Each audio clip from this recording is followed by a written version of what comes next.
Good afternoon and welcome to Yoga Biz Studio, a bi-weekly broadcast of 10 to 30 minutes in length, hosted by me, Carla Wilson, owner of Wilson Media Services, and also by my colleague, Keeley Mitchell of Z Living. On each episode, we share legal, marketing, and business tips for yoga studio owners and independent yoga teachers. We use Google Plus Hangouts on Air to produce our show, so you can watch via Google, YouTube, or at our website, yogabizstudio.com. If you're watching via YouTube or at our website, please feel free to click the little yellow graphic at the bottom of the video player, which will navigate you over to our Google event page where there is a Q&A panel where you can feel free to leave questions or comments for us during the show, or even if you're watching this show after the fact. Today's topic is about the story you tell to connect to your yogis. As a marketing professional, storytelling is really important. It helps you describe why you started your business in the first place. It helps your audience understand your point of view, and it also helps you convey what clients can expect in your yoga studio or wellness business. Carla, it is an understatement when we say storytelling is important. I have touched upon this lightly in my Z Talks videos. It is imperative for all business owners, not just yogis, to know their story and be able to convey it. Studies have continually shown that consumers will often choose between two competing businesses based upon whose story they believe in. I think this storytelling becomes even more powerful amongst yogis because the practice of yoga is so personal. We choose our teachers and studios from a very emotional position. Mm-hmm.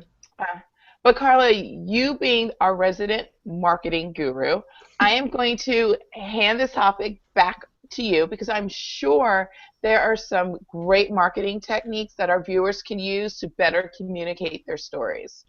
Right. Thanks, Keeley. Yeah, I think today is more not necessarily about sharing techniques, but just sharing an incident that happened to me recently that made me realize that storytelling in business is really important.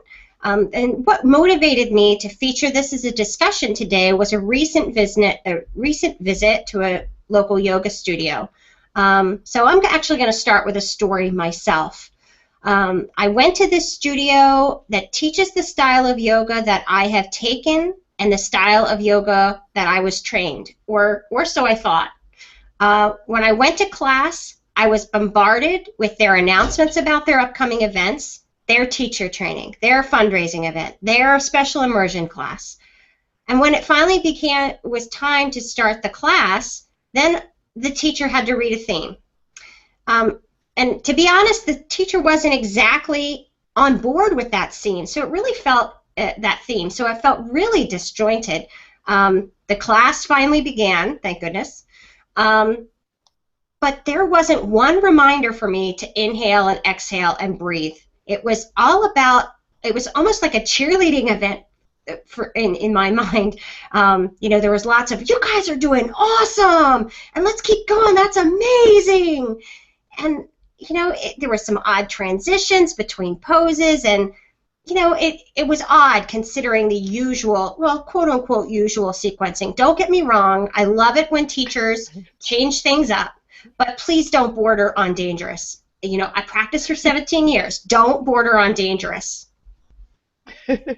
Carla, you raise a really good point.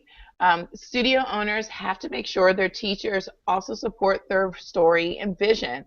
If not, then students are going to feel this disjointment that you speak of. This also goes to hiring the right people, but that's a completely another episode. Yeah, absolutely. Yeah, I think we will need a whole episode on that one. You're right. So, as I think about it, this studio has many instructors on their roster. It almost occurs to me that there are too many instructors on their roster. And, not to say that having a lot of instructors is a bad thing. Here's the important thing. You want to create community, but part of me wanted to yell at this instructor, stick to the model, stick to what I'm used to. I think what it really boils down to is that their particular community isn't my community. I don't know that I'm their ideal client. That story that they were telling in class and in their marketing, it's just not jiving with me. So, I guess I'm just, again, I guess I'm just not their ideal yogi. So, Carla, how should the studio market its story better? How should studios and yoga instructors, because we know there's many independent yoga instructors out there working outside of studios, how do they effectively market their story so students don't walk away feeling like you did? That's a really good question. I think that it really boils down to our topic at hand here, and that's storytelling. It's really a rapport building tool. First, I think that it's important that a yoga studio or wellness business convey their big why. Why did you decide to start your own yoga studio? What can a person expect when they come to your studio for the first time? What are the things that are important to you and your studio?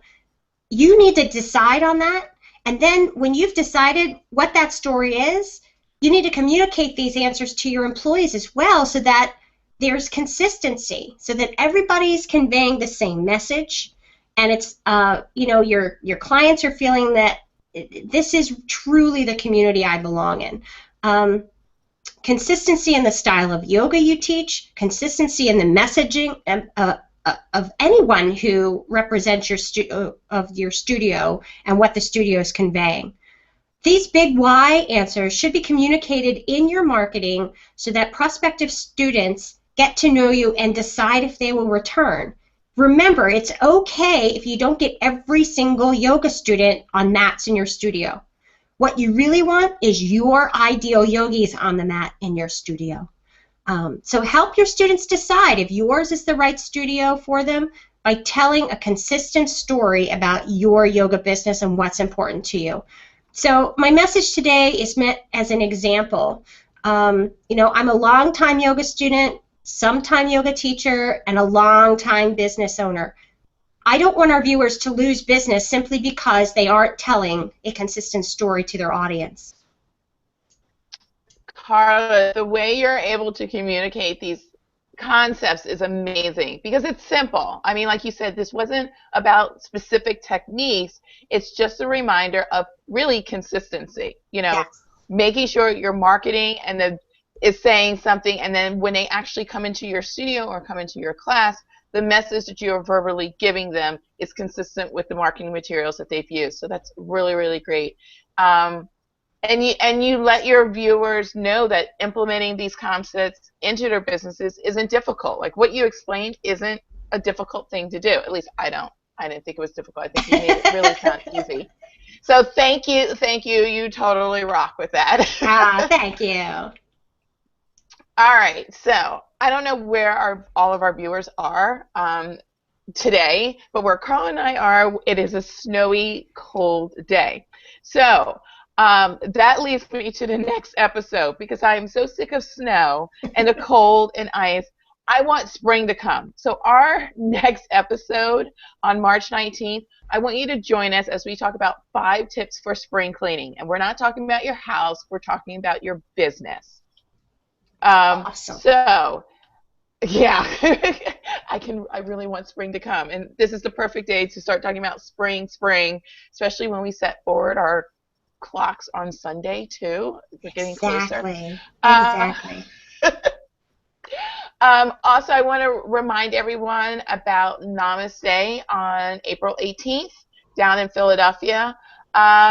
Where is it at again? I always forget the name of the place. XBN, is that the way It's the WHYY building on Independence Mall. Okay, totally got the wrong place down. But thank you, Carla, for You're welcome. But people are still have time to register. If you have never been to Namaste before, it's a wonderful event. Great community building and unity. It's wonderful, and Carla and I, you generally can find us roaming around on those days. So backing, moving forward, make sure you join us on March 19th for our 5 tips on spring cleaning for your business. Please feel free to message us with your questions or show ideas. You can always email us at yogabizstudio@gmail.com. You can visit our website at yogabizstudio.com. And of course, you can always find us on Facebook and Twitter under the handle Yoga Biz Studio. Excellent. Thanks, Keeley. And thank you to our audience for joining us today. Our Yoga Biz Studio show is brought to you bi-weekly by Keeley Mitchell of Z Living and by me, Carla Wilson of Wilson Media Services. Until next episode, everyone, namaste. Namaste.